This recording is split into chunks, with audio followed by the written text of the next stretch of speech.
taga Batangas, magandang umaga po sa inyong lahat diyan. Nagkape na ba kayo?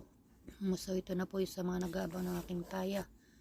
Nababasa ko sa mga notification, madami nagtatanong. So pray po uli natin, baka sakali tayo ay makahagip ngayong umaga. 28, 31, 38, 14 at 15. So pwede nyo po yung pagsamasamahin, pwede nyo i-rumble at pwede nyo itambal sa inyong mga napiling numero ngayong umaga. Try lang po at baka sakali andyan na uli yung dalawang kombinasyon or isang kombinasyon at inyo pong napili at itambal sa inyong paboritong numero. So mga taga Batangas, sorry. Kakamali-mali tayo. Sa mga taga Batangas, paalala lang po ang aking pong paya, gabay lang sa inyong pagtaya. Walang kasiguraduhan kung yan ang lalabas o kung yan ang tatama dahil meron po tayong bulador. Kaya sa mga may ayaw po sa aking paya, skip nyo na lang po ang aking video. Itaya nyo na lang po ang inyong mga alagang numero. Sa mga nasa inbox ko po, pasensya na po, hindi ko po kayo dyan marireplyan.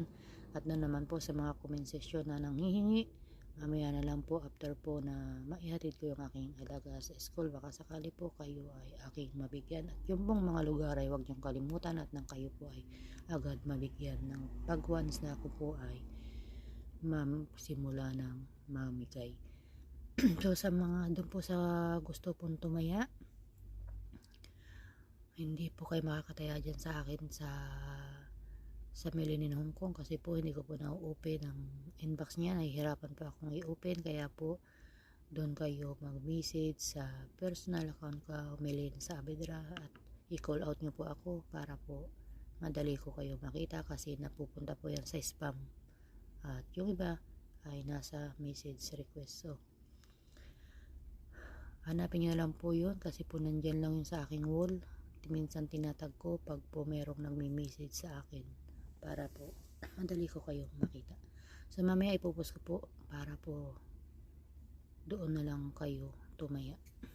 Kasi talaga po ang hirap-hirap i-open na message ng mga pages, lalo kung ang page mo ay 2 o 3. So marami po kasi akong page. So nahihirapan pabalik-balik. Kaya hindi agad po ma-open. So pasensya na po sa mga humihingi ngayong umaga ng code na gusto nilang itaya. Hindi po muna makakapagbigay. So mamaya na lang po.